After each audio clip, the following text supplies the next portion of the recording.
ปัจจุบันได้คงเขตอ้อมข้างแขวงดอนน้ำทาได้เด้งใส่เปิดบันดำเนินชีวิตการเมืองปรับปรุงปัวแปลงผักอย่างเป็นขบวนพดพื้น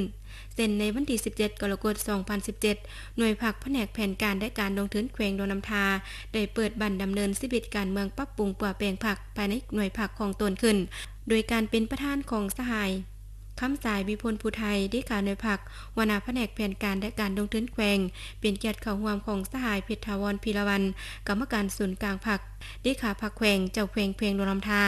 มีบรรดาได้ข่าวในผักออมข้างและผักส่วนที่เกี่ยวของของแขวงพร้อมด้วยสมาชิกผักสมบูรณ์สำห้องเข้าร่วมบันดำเนินชีวิตการเมืองปรับปรุงปัวแปลงผักของหน่วยผักแผนกแผนการและการลงทุนแขวง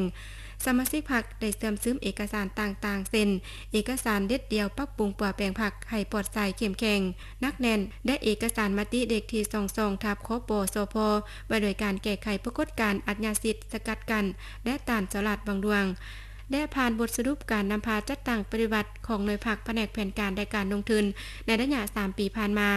จากนั้นจะได้ดำเนินชีวิตการเมืองภายในพรรคผ่านบทสำรวจตนเองและพร้อมกันประกอบคำคิดคำเห็นต่อบทสำรวจของสมาชิกแต่ละสหาย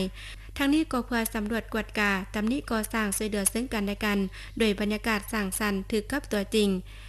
พอเฮ็ดให้คณะพรรคสมาชิกพรรคทุกสหายมีการหันเปลี่ยนอย่างต่างหน้าไปสู่คุณภาพใหม่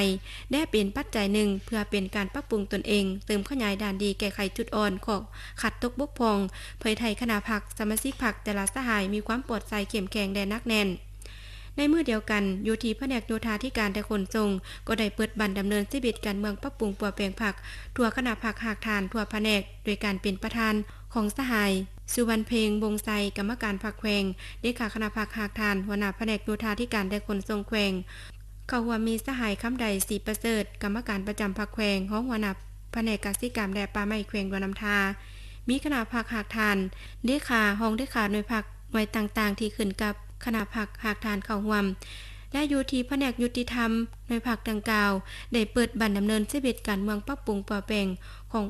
หน่วยผักของตนขึ้นเช่นเดียวกัน